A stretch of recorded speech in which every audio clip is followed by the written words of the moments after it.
Picture the scene. It is 2 o'clock in the morning. The arena is completely empty.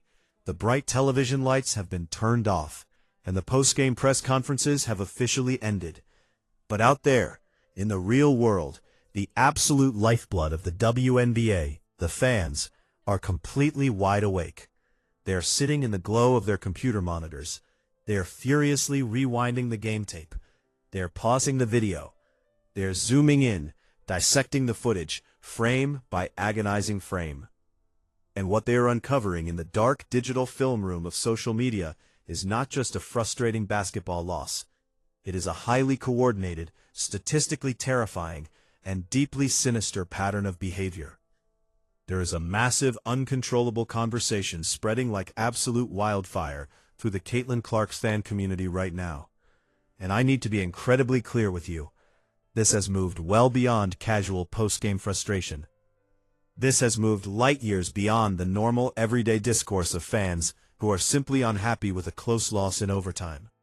What is circulating right now, what educated basketball minds are currently breaking down, is a series of highly questionable, incredibly specific plays from the Indiana Fever's opening night game against the Dallas Wings. And these specific plays have forced a growing number of independent observers to ask a very dark, very uncomfortable question. A question that deserves to be examined seriously, honestly, and with the full, uncompromising weight of the video evidence.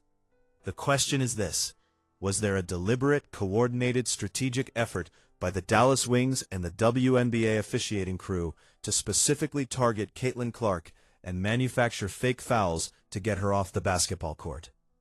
Welcome back to WNBA She Serves. You already know exactly why you clicked on this video. If you are exhausted by the mainstream corporate media blindly defending the referees, if you are sick and tired of the establishment refusing to hold cowardly coaching staffs accountable, you have found your absolute sanctuary. We do not do corporate PR spin.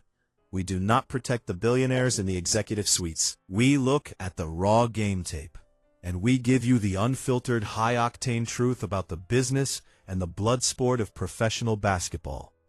Grab a seat, lock in, and turn your volume all the way up to the maximum level.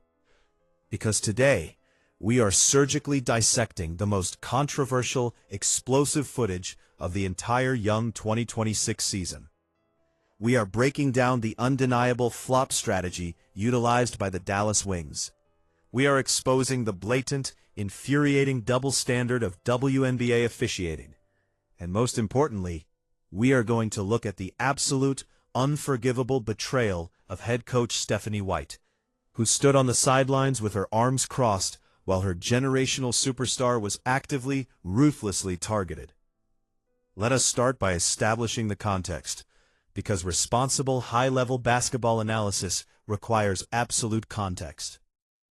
We all know that conspiracy theories in professional sports are exactly as old as the sports themselves. Every single passionate fan base, at some point in their lives, genuinely believes that the referees have a personal vendetta against their favorite team. That is just human nature. That is the byproduct of deep emotional investment. So our starting point today is not to blindly validate every single wild claim on Twitter. Our starting point is to look strictly at what actually undeniably happened on the hardwood, and what those actions reasonably suggest. The first half of the game against the Dallas Wings was incredibly difficult for Caitlin Clark. We saw it with our own eyes. She was shaking off 298 days of competitive rust. Her rhythm was slightly off. The speed of the professional game was moving just a fraction of a second too fast for her to process. Furthermore, there were highly concerning reports circulating about potential physical issues, specifically her back and her groin, that were clearly affecting her lateral movement and her overall comfort level on the floor. Whatever the root cause was, the first half was a massive, frustrating struggle. Nobody in their right mind is disputing that objective fact. But then, the third quarter arrived. Whatever magical adjustment was made inside that locker room during halftime, whatever physical treatment was administered to her back, whatever psychological recalibration she went through, Caitlin Clark stepped out of the tunnel for the second half as a completely, entirely different basketball player. She was aggressive. She was lethal. She was decisive. She started hitting deep, contested logo threes. She started threading impossible, behind-the-back passes through the teeth of the Dallas defense. She was completely taking over the basketball game, shifting the entire momentum of the arena, and reminding the entire world exactly why she is the most terrifying offensive weapon in the history of the sport. And that specific moment, that exact turning point, matters enormously to understanding absolutely everything that followed. Because what the game film undeniably shows is that the exact millisecond Caitlin Clark started performing at an elite, unstoppable level, the nature of the physical contact around her completely, violently shifted in a very specific, highly calculated direction. We are talking about professional defenders deliberately placing themselves at highly specific, dangerous angles that seemed mathematically calculated to generate a charging call, rather than attempting to make a legitimate, honest defensive basketball stop. I want you to let that sink in for a moment. Really process what that means. We are not talking about hard physical fouls in the low post. We are not talking about aggressive, gritty perimeter defense at the point of attack. Those are standard basketball plays. We are talking about positioning and body movement that appears explicitly oriented toward manufacturing a fake outcome. We are talking about the dark art of flopping. We are talking about veteran players throwing their bodies violently backward the exact second Caitlin Clark breathes in their general direction, specifically to manipulate the referees into blowing the whistle, accumulating fouls on their stat sheet, and forcing her back to the bench. And the absolute most infuriating part of this entire sickening strategy, it worked perfectly. By the early portion of the fourth quarter, Caitlin Clark had accumulated 4 personal fouls. And here is the stat that should make your blood absolutely boil. 3 of those 4 fouls were offensive fouls. 3 charging calls in a single game, against a perimeter-oriented point guard who was in the absolute middle of her best offensive stretch of the entire night. Do you have any idea how statistically rare it is for a superstar point guard to be whistled for 3 separate offensive charging fouls in a 20-minute span? It is a statistical anomaly. It is an astronomical improbability, unless the opposing team has made a deliberate locker room decision to hunt for those specific calls. And once she reached that dangerous 4-foul threshold, exactly what the Dallas Wings wanted to happen, happened. Head coach Stephanie White immediately pulled Caitlin Clark from the game. Now this brings us to the second and arguably the most enraged, equally important question of this entire video. Regardless of whether you believe those offensive foul calls were 100% legitimate or highly questionable, Oscar-worthy flops, why in the absolute world was head coach Stephanie White not screaming at the officials about these calls? When a player of Caitlin Clark's monumental, franchise-altering significance is picking up tic-tac, questionable offensive foul after offensive foul, in ways that appear at the absolute minimum to be worth a highly aggressive conversation with the referees, where is the head coach? The absolute, undisputed job of a professional head coach is to protect their superstar player through every single legitimate channel available to them. Think about the history of the NBA. Think about the legendary Jordan rules in the late 1980s, when the Detroit Pistons were physically assaulting Michael Jordan every time he drove to the basket. What did head coach Phil Jackson do? He went to absolute war for his player. He screamed at the referees. He took technical fouls. He publicly slammed the officiating crew in the post-game press conferences. He made it so incredibly uncomfortable for the referees to ignore the targeting that they were eventually forced to blow the whistle fairly. Arguing with officials is part of the job description. Challenging highly suspicious calls that repeatedly penalize your franchise player is part of the job description. Using strategic timeouts to create breathing space, slow the opponent's momentum, and break the pattern of foul accumulation is part of the job description. But from what millions of fans and observers noted during this game, Stephanie White was completely, utterly, and embarrassingly passive. She was not visibly engaged in contesting these calls in any meaningful, impactful way. She was not stepping aggressively into the referee's line of sight and demanding basic accountability for the absolute mugging that was happening to her point guard. She simply watched the referee blow the whistle, crossed her arms, and submissively pulled Clark from the floor. Yes, procedurally speaking, managing a player with 4 fouls is standard practice. But the complete and total absence of any visible, passionate effort to push back against the officiating crew, while the targeted strategy was actively unfolding, is a legitimate, fireable coaching concern. A head coach who genuinely believes her star player is being deliberately, systematically fouled out of a highly competitive game through questionable, manufactured calls has an absolute, non-negotiable obligation to say something. To challenge something, to throw a clipboard, to create enough verbal friction with the officiating crew that they are at least consciously aware that the entire arena is scrutinizing their every move. That kind of sideline pressure is a fundamental part of elite game management. It is part of protecting your multi-million-dollar investment.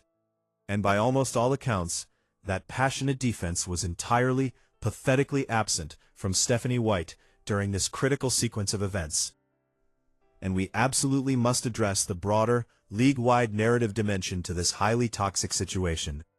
Because the fan base is becoming increasingly, aggressively vocal about a massive, undeniable double standard in WNBA officiating.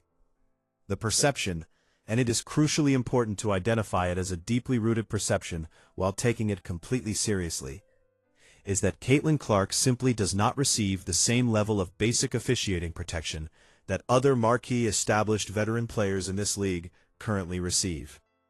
The most common blazing comparison that fans are bringing up is the standard afforded to a player like Aja Wilson. By reputation and by empirical observation, a superstar like Aja Wilson receives a level of officiating deference that is perfectly consistent with her status as the league's premier veteran MVP. If you breathe on Aja Wilson in the paint, you are getting called for a defensive foul.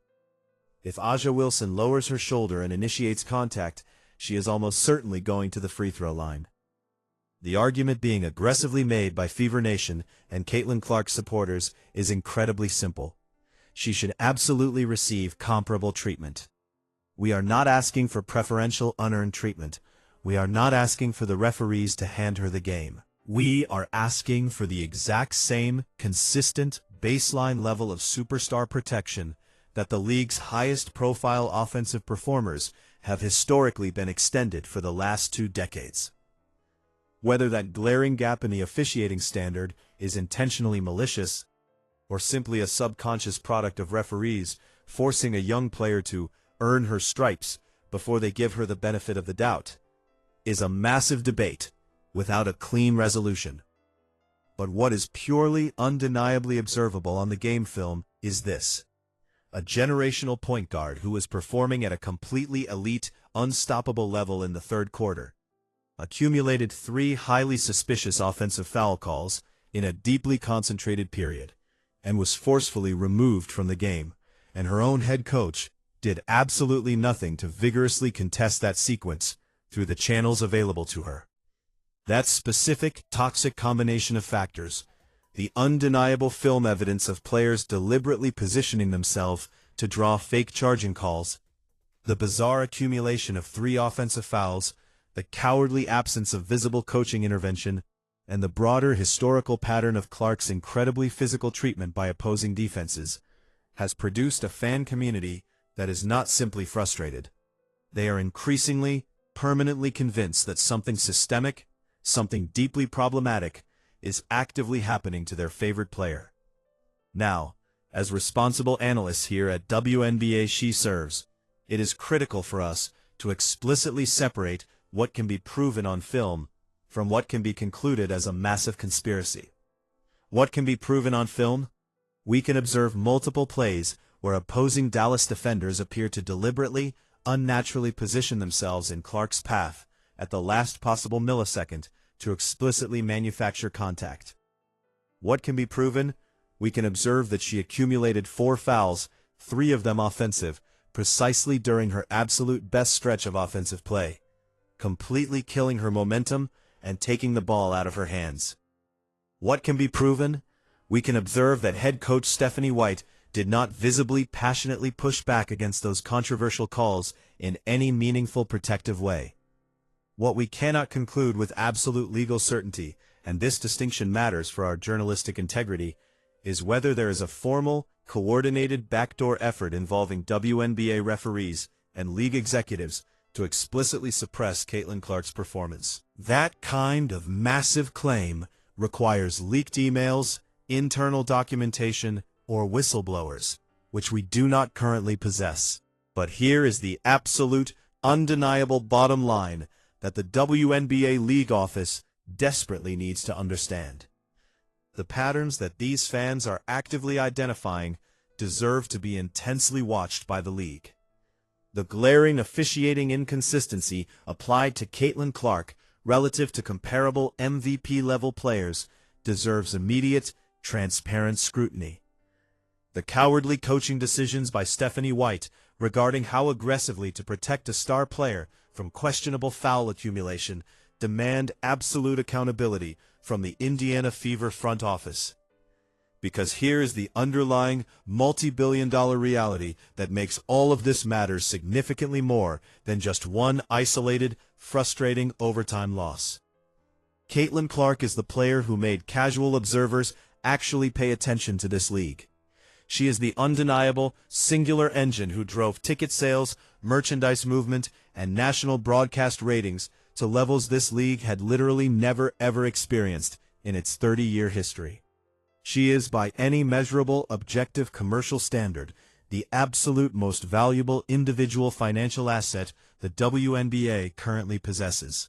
When that specific player is accumulating highly suspicious foul trouble in patterns that observers find blatantly manipulative, when her own head coach is not visibly protecting her on the sidelines, and when the broader officiating framework appears completely inconsistent with her massive market position, the institution has a catastrophic, multi-million-dollar problem that extends well beyond one bad game in Indianapolis. The fans are watching. They are not stupid. They are rewinding the film. They are comparing the plays frame by frame. They are having the conversation in the comment sections, on social media, and in direct messages to independent content creators like us, who are actually willing to examine the footage and engage with the hard, uncomfortable questions being raised. That conversation is absolutely not going away. If anything, it is gaining massive, unstoppable momentum with every single game that produces a similar, highly suspicious pattern. The third-quarter version of Caitlin Clark, the one who came out firing after halftime, who hit impossible shots over elite defenders, who was single-handedly taking the game over, is the exact player the WNBA desperately needs on the hardwood for as many minutes as humanly possible. She is the reason the television executives are writing massive checks. Getting her into tic-tac foul trouble, keeping her off the floor, and actively disrupting her superstar rhythm through accumulated, highly questionable offensive calls. Whether that is the product of brilliant opposing strategy, gross officiating inconsistency, or something much more deliberate, the ultimate financial effect is exactly the same. The league's most important, electrifying player is being artificially neutralized at the precise moments when she is at her absolute, most entertaining peak. That is the true story underneath the box score. And until the WNBA officiating becomes more consistent and transparent, until head coaches like Stephanie White actually demonstrate a genuine, passionate willingness to protect their star players through every single available mechanism, and until the glaring patterns visible on the game film are addressed with honesty rather than corporate silence, this massive conversation is only going to keep growing louder, more specific, and infinitely more difficult for the league to dismiss. The film exists. The offensive fouls were called. The staggering foul totals are permanently etched into the box score. What remains to be determined is whether the executives responsible for the absolute integrity of this game are paying close enough attention to what the footage is actually showing, and whether they are prepared to act on it before they completely kill the golden goose. This is WNBA She Serves. We are the only channel on this platform willing to look past the shiny highlights and expose the brutal, unvarnished reality happening in the trenches of professional basketball. If you respect the raw truth, if you appreciate the uncompromising analysis that the mainstream media is absolutely terrified to touch, do not just sit there. Smash that subscribe button right now and join the fastest-growing community of highly educated basketball fans on the internet. Hit that like button to feed the algorithm and force YouTube to push the raw reality to the masses. And most importantly, I need to hear your absolute, unfiltered thoughts in the comments section below. Do you believe the Dallas Wings were deliberately flopping to get Caitlin Clark out of the game? Are the WNBA referees holding a blatant double standard against her? And what on earth is going through Stephanie White's mind when she refuses to yell at the officials to protect her franchise player?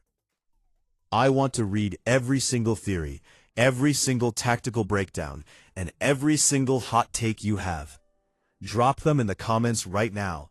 Hit that notification bell, because the WNBA season is officially a massive, dramatic roller coaster, and we will be right here breaking down every single moment.